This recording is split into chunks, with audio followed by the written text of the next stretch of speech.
So, this is about 2007 then. Is McLaren really wanting to experience that sense of deja vu? Well, hey, if Max wins the world title, then it may mean that neither Oscar or Lando's feelings will be hurt, right? Yeah, I can't imagine Norris and Piastri fans really wanting to hear this. Because both drivers' feelings would be hurt, much like how both Fernando and Lewis's were hurt with the outcome of 2007. And I can also imagine Max reading that particular quote from Zak Brown, which I'm about to share with you, smiling, and then going, yeah, I'll take that. The context being a little bit more discussion as to what McLaren's contingency plan will be if Max Verstappen were to win the World Championship.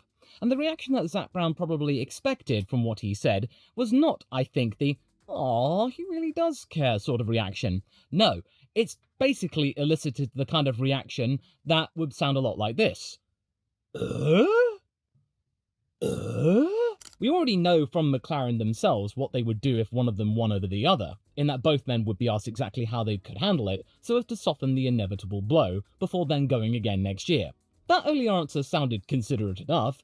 This one, though, doesn't. It practically lends Max Verstappen's title bid more credibility than McLaren should really allow it to have. And the worst part of this is that it came from the CEO of McLaren Racing himself. They chose to put this soundbite out to the world, and now many publications are going like, what on earth are you saying? Frankly, that's either them having supreme confidence in their driver's abilities or a case of PR self-sabotage. And if you're confused exactly what I'm talking about here is what Zak Brown had to say about the matter when he was asked about Max Verstappen. This is for your consideration. I want to make sure if we don't win, he beats us, we don't beat ourselves. That's important. And we're well aware of 2007, 2 drivers tie on points, 1, Raikkonen, gets in the front. But we've got 2 drivers who want to win the World Championship. We're playing offense, we're not playing defense. I'd rather go, we did the best we can, and our drivers tied in points, and the other guy beat us by 1, than the alternative, which is telling one of our drivers right now, when they're 1 point away from each other, I know you have a dream to win the World Championship, but we flipped a coin, and you don't get to do it this year. Forget it. That's not how we go racing.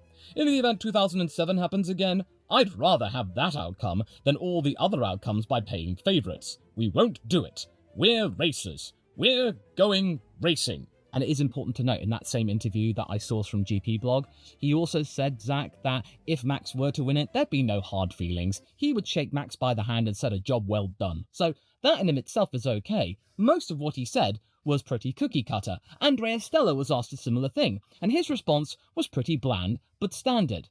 But that bit right at the end, what on earth was that? Something which has gone down in McLaren's history for all the wrong reasons where, also mentioned by Zak's piece, he mentions that both guys want to win the championship. Well, duh. Everyone wants to win the driver's title.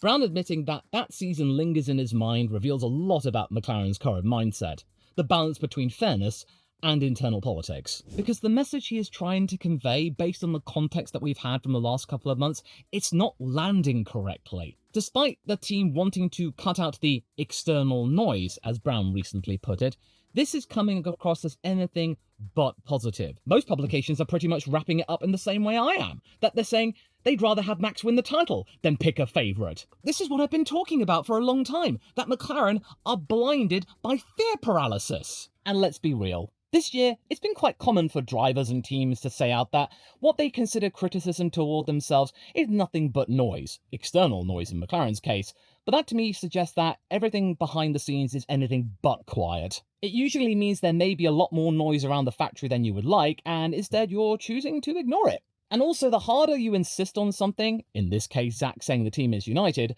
the less likely the team actually is united. You know, show and tell. You telling us more than you're showing, that's a bit of a tell in of itself. Yeah, it's a bit of a foam of doubt moment for me, you see. And I'm pretty sure your foams are up right now. Granted, both Norris and Piastri have been afforded benefits and support to highlight to them their value within McLaren, such as the team's front suspension tweak to help transform Norris's campaign after a difficult start, and then, with Piastri, the debrief between he and Stella between Mexico GP qualifying and the race, which helped limit the damage dealt to Oscar's title bid in the race after a very disappointing qualifying.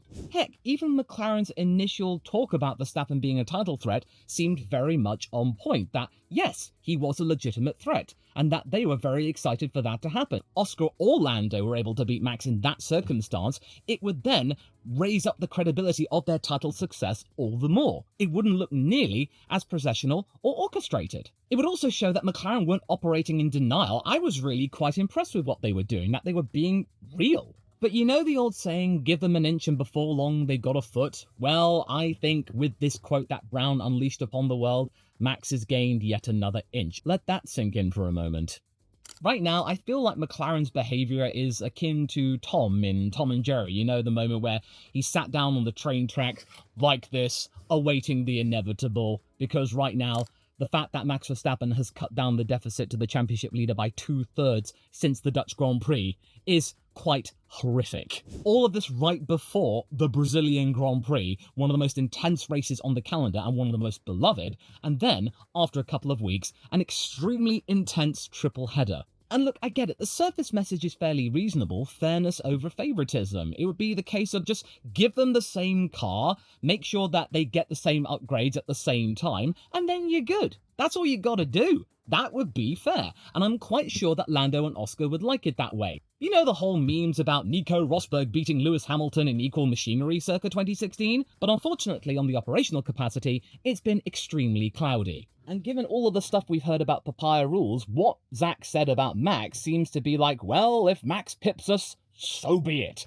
That's not exactly fighting talk. If you really were wanting to have fighting talk, you would have never said this. This isn't Abu Dhabi, Zak. If this were, at this point, 1 point between them at the final race, I would get it. But why 4 weekends before the end of the year? This isn't the right time to say it. And when you put it this way, what Zak said is practically a well-wrapped gift to Verstappen. Heck, it's even a nice little parting thing for George Russell in a way, since he's technically still mathematically in the championship hunt. You get George going, Blimey, thank you very much for the confidence there, Zak. I believe I can win the World Championship as well. Because it brings into sharp relief a scenario where neither Lando or Oscar nets their first world title.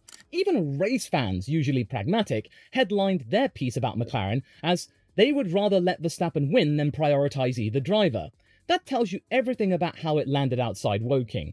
Add this to papaya rules and those fairness-turned-fiasco moments, and it's been a collective oh, come on! It's quite frankly enough to make me glance over at what Audi's been up to the last couple of months and think, I'm more interested in what you're up to than I am interested in what McLaren's up to for next year. And that really shocks me, the course to say it. Me coming onto the McLaren bandwagon in 2015, as many McLaren fans would agree with. That was the best time to become a McLaren fan, am I right? So I'm no fair weather fan here. I've been through the mills with that team, and now I'm looking at it and thinking, my God, I don't even recognise you anymore. But this is all getting ridiculous, and 2007 is still a really big sore spot, especially for the fact that I was a Formula 1 fan at that time, and I saw this play out in real time. I've even rewatched the season review multiple times since then, and every time I do, it's a car crash being played out time and time again. And with every book that comes out which goes into detail on the matter, it becomes even more layered and tragic. So why even bring it up as a point of reference? It's a painful one. Okay. I'm going to wind my neck in regards to criticism and try to just think about the logic as to what Zak said and why he chose to say it. Because internally, this year, after what happened last year, I think Norris and Piastri have been really running on some kind of trust pact, in just trusting the process that the team do believe in both of them and they want to give them both a fair shot at the title. So that means they have no risk of losing either driver because they are very much hot property. Say what you will about Norris and Piastri, they are part of the elite. Norris now joining the 10 plus victories club, which is a pretty decent accolade to have. He really should have stuck to Stella's public line, it being the more philosophical of the two and less controversial and very cookie cutter. It passed many people by. Him effectively saying, if Max is the champion at the end of the year, we've done our best according to the way we go racing. That's the value statement. It's meant to keep both drivers fully bought in now and on board for next year, and if there is an allusion to 2007, it's more like a cautionary tale. Unlike Brown's statement, which said flat out that picking a favourite risks losing the other driver, which is exactly what happened after 2007. In that particular situation, I think that what Brown's trying to do here is maybe a little bit of driver management, but also a little bit of brand management in trying to keep things on the level, absolutely all harmonious, everything's fine, sunshines and rainbows and what have you, and to make sure that Lando and Oscar do not move to another team because they are brand commodities as part of the team. It may not necessarily be the team waving the white flag to Max Verstappen, but this is certainly going to be giving the Verstappen camp and their fans and the Dutchman himself a little bit more ammunition. Because I'm pretty sure that if Max is asked about this, he'll have a cheeky smile and say, yeah, I would very much like that, absolutely. And on that driver management bit, I think it is very pertinent because sure, Lando Norris is very much a McLaren driver through and through. We all thought that he might have been going over to Red Bull or a Ferrari candidate, but now he is very much typecast as a McLaren driver, as in, it's either there or nowhere in Formula One. Sort of like Max and Red Bull in a way. I mean, Mercedes was talked about a little bit. But in the case of Piastri, him going somewhere else is pretty much the talk of the town. Many people thinking, Oscar, you gotta get the heck out of that team. Don't make the same mistake that Mark Webber did and remain with that team no matter what and have your very soul being sucked out of you. And even if he doesn't win the world title, Piastri is very much hot property because I remember all of the stuff that Christian Horner talked about Oscar in that he really was enamored by the kid when he was racing for Arden in the junior categories. There was that whole kerfuffle about rumours that he might go over to Ferrari to replace Lewis Hamilton or Leclerc, and now Ralf Schumacher's been at it again, supposing Aston Martin might be his next port of call. It wasn't enough to give a full video on the matter, so I didn't really want to do that, but I thought it would be best to mention it here. And Aston Martin is quite in a good place at the moment. Them being quite happy with their targets, what Adrian Newey's been up to, Honda's fired up with their situation. Everyone involved is waxing lyrical over there. And it's safe to say that the pool of elite drivers that are being touted with that team is pretty noticeable. Yeah, Lando isn't involved, but Charles Leclerc has been rumoured to go over there. Max Verstappen, well, that's been time immemorial at this point. I mean, Oscar Piastri joining it isn't the most far-fetched thing out there, but again, I didn't really want to commit to a whole video. You might be thinking, well, George Russell would be a perfect fit. I think he'd be a perfect fit if it wasn't Mercedes, but then you get the illusions that due to the very long-lasting grudge between George and Lance that goes back to when they were children, and the beef between Papa Stroll and Papa Russell, it gives off the impression that no matter if George wins the title next year, that Papa Stroll will go, no, there ain't no way that world champion is going to go anywhere near my boy. Not near my team whatsoever. You be turning away a world champion for the sake of your own pride and your own kid? What? I mean, seriously, you really need to go and read George Russell's book on the matter and realise that the Stroll family has been the bane of his own family's existence. It goes way back. Yeah, but okay, I get it. It's Ralf Schumacher wielding his own spanner of speculation right there. But I just thought I would mention it because right now people are talking about Oscar just getting out of that team. So maybe Brown is trying to quell some of that noise in a way which is trying to look like fairness over favoritism remains rampant within McLaren. But yeah, I still think the communication backfired because making that historical comparison is radioactive property at the moment, especially because it's been discussed at length by everyone under the sun for months now. And now the head honcho himself has said it? This is only going to make fans think, well, their opinions and thoughts have been validated. And yeah, okay, it might be a case of them trying to learn from 2007 and preventing self-sabotage, but in the public relations matter, as I said at the top of the video, this is sort of self-sabotage. It's very much living in your mind rent-free right now. But I will say one thing that is definitely not like 2007.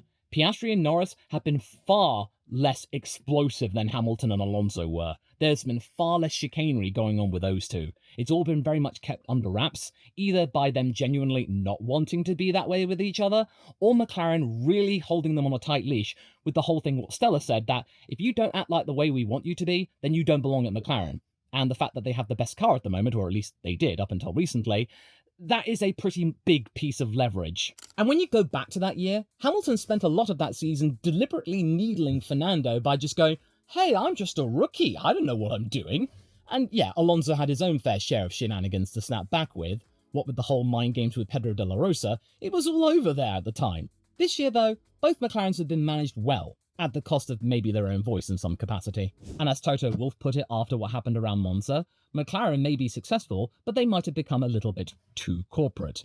and basically told what they're saying, well, it takes one to know one, and you could easily say that Mercedes is very corporate and stuff, so I can easily see it with my own 2 eyes. Yeah, and also not to mention for the fact that Zak Brown talks about them having an incredible amount of sponsors, the most amount of partners on the grid. It means you've got a lot of people to answer to. The sponsors are up, but the spontaneity is very much down. And the fairness mantra really does not work well with Brown's attitude of going racing. Those two things do not exist in the way that McLaren wants it to exist. As well as the idea of them saying that we're playing offense, because true offense means closing Verstappen out by any means necessary that is within the rules, not handcuffing strategy for the sake of principle. Not only that, but the public stance does not match the season's lived experience.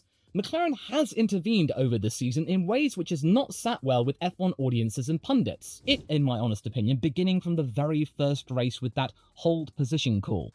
Yes, you could somewhat justify it at the time because, well, it was only the first race, there was a lot of traffic, it was rainy, they didn't want to take any risks. But you very much had to realise that Piastri was very much on a tear at his home race. He could have easily had a podium or even taken the win from Norris's fingers. We then got him going off the grass, the whole position call was then axed, and Brown vocally said to everyone that he was relieved they didn't have to play through that scenario. That was very much saying the quiet part out loud, my friend. Then, of course, there was Monza. Again. And when you stop to think about it, 2025 was not the first time that Piastri and Norris have had some sort of drama attached to them at that legendary circuit. We all know about what happened earlier this year. We know what happened last year at the second chicane. But remember 2023? They had a moment where the two men almost collided at turn 1 and Stella gave them both a major bollocking. But it just wasn't telegraphed as much back then since, well, the RB19 was a thing and McLaren weren't title contenders at the time. We all thought that, hey, they've had a good run, but how long is it going to last? In any case, this year's instance was justified as team principles, but it was still team orders that changed the result between their own drivers, manipulating the results that may have occurred due to what happened. It wasn't organic, and then we all know what happened after Singapore and the bizarre revelation that Lando had repercussions handed down upon him that wasn't talked about. But then, due to the fact that many Bright fans deduced the matter that Piastri then got some kind of benefit in going out first in qualifying, that could easily be a good hand in getting the advantage,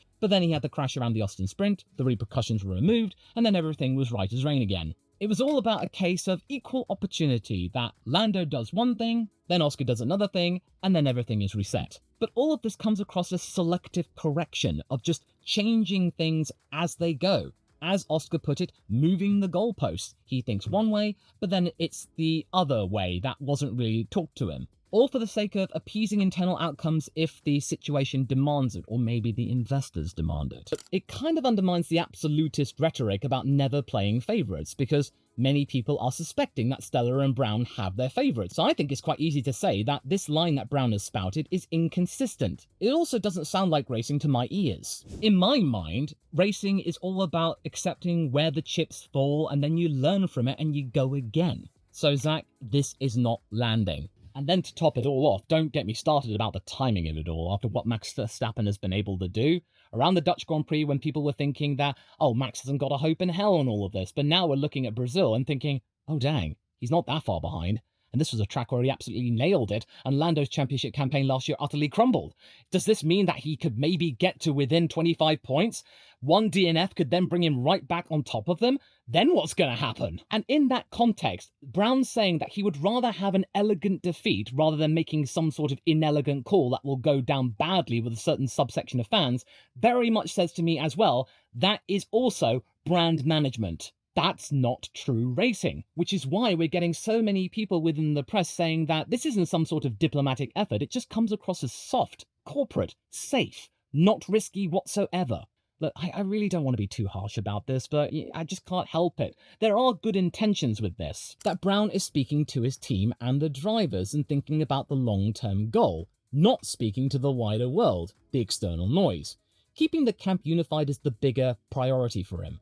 Every time there's a controversial situation, such as the Canadian clash, McLaren have demonstrated rapid and effective diffusing of matters and tension within the garage. I mean, you've got to give them credit in that regard, because you look back at that Canadian clash on the straight between the two drivers, you'd be thinking, that's the firecracker moment. That's the moment when McLaren explodes. And it didn't happen. Within seconds, Norris holds his hands up, he takes accountability, and then the matter is not talked about again. Fair play there. And yeah, The Monza situation of the swapping of positions due to a pit stop mistake was a pretty shocking situation, but the capacity about that is to relieve the pressure from the poor mechanics that were involved in Lando's slow stop, to make sure that there is no long-lasting culpability or sense of disappointment or shame. It's about to make sure the garage remains harmonious and that there is no ill feelings or bad blood. And yeah, alright, I can understand that. And then, as we've seen, we've had more slow pit stops from McLaren, and therefore the onus on it being involved and responsible for 1 or 2 or 3 people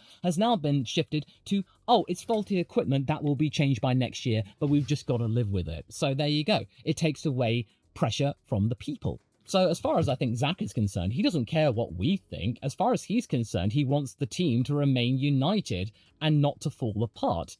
But the fact that he is talking about it so much is really making me think that tensions at that team are pretty big right now. And it's very much wanting to keep it under wraps for the sake of the team's image and their sponsors. And again, with the whole elegant loss and inelegant call thing, it just makes me think, Zak, do you really want your drivers to win the world title, or are you just happy with the constructors title and then you just don't really care who wins the drivers one? And I really don't want to be carrying both that spanner of speculation and the foam of doubt. I rarely carry both. So this latest piece is him trying to maybe renew the promise that both will be allowed to fight and neither driver is preferred, honest. But to everyone else, it sounds like they're opening the door for Max a little bit more. Both can be true at once though, or maybe just continue what you've been saying for all of this time, which I think was personally fairly decent and respectable. That yes, Max is right there, we are going to make sure he doesn't get past our 2 drivers, bring it on. Them sounds like fighting words, and you're thinking, ooh, okay, there's a little bit of, excitable tension there. Whereas with right now, what's been said, you're just thinking, there's no excitement here at all. And then manipulating results for the sake of fairness, but it's not really fair at all. It's not fair on us, but then you're thinking, well, McLaren doesn't really care what we think. They're cutting out the noise. They're thinking about their team, which is nice in of itself. But then they're trying to gain more fans to make more money. So them saying that we don't really care what the fans think, that is not exactly a nice thing to say to the fans who have paid good money to rep your merch. Because a Formula 1 team cannot exist without its fans. And also Stella's talk has been a lot more genuine from a technical sense, because he's been saying that mathematically, it is all to play for until it becomes mathematically obvious as to pick favourites, including with upgrades. But thankfully, they've not had to resort to that since the MCL39 has been dominant, and now they are not bringing upgrades, so yeah, that's moot. But the problem here I want to stress is not about the philosophy or the desire to prevent poison biscuits, as Andrea once described seeds of discontent. It's about the absolutist phrasing being wielded right before what many fans describe as the biggest race of the season. Right at the very moment that Verstappen is within striking distance, because we were all talking about Lando Norris still being in the hunt when he was about 30-35 points behind Piastri. Well, Verstappen is there right now, so that amount of discourse about the Dutchman is just as legitimate, and with a car that is being upgraded constantly, whereas the McLaren has remained stationary for a long time. They're focusing on Max's championship so much that they forgot to send somebody to pick up Yuki Tsunoda from the airport. I don't think Brown meant for this to sound like that they are very much accepting the inevitable, that Max could win the title, and they are very much planning for that scenario, that they're sort of giving up. It's kind of sounding that way, though, that this is very much living in your mind, instead of just clearing that out of your mind and thinking, okay, what are we going to do to make sure that both Oscar and Lando have a fair shot? And that means that when they win that world title, either one of them, they can be proud of what they did, and there are no hard feelings for the other one. And the only way that this can die down is if a real outcome happens around Brazil, that if there is a big enough points cushion between the 2 drivers as the races count down. Only then, with all of the stuff that people have been talking about, the external noise will start to fade away. But every seasoned F1 fan knows that perception is performance. You know all of the stuff we ever have at the livery reveals, whenever you see a car and you think, oh, that's a fast-looking car. And then the team looks confident, they look fast, and then, wouldn't you know it, they end up looking fast. I remember it with Williams in 2020. The car looking bare after Rocket bailed on them, and you're thinking, ooh, that looks a bit slow. And then they turned out to be slow. And once your rivals smell uncertainty, they will go for the jugular, as I think Max will right now. That he's going to be looking at the fact that McLaren are playing softly so as to not hurt each other drivers' feelings, and Max is like, I don't care about your feelings. I care about trying to win a 5th world title. Now it's looking quite likely. Max is not going to be playing nice in this situation, and Red Bull are not looking to play nice either, because after all the stuff they've had to deal with for the first half of the season, if there's an opportunity to come away with at least one bit of silverware and potentially being the runners-up in the Constructors, this is a huge tour de force for them. The perception about that team has changed so much in the last couple of months that people actually care about the team a little bit more, that people just don't outright hate them. It looks far less toxic. Max has now eschewed outright hate in some circles, and people are starting to recognize him as the driver he is and respecting him. You don't have to like him, you don't have to be a fan, but now he is at the territory of Hamilton and Alonso and saying, yeah, I may not be a supporter of his, but I can respect him what he's been able to do for the sport. But yeah, papaya rules still exist, even though they're not talking about it anymore, and it could still very much change the outcome. And seriously, they really shouldn't have brought up 2007. Now it's actually official, and you can't get away from it. And now you may have to get away from this video because, well, it's over. But now you can jump on over to this video to continue the Ladder Man fun. I'll see you over there.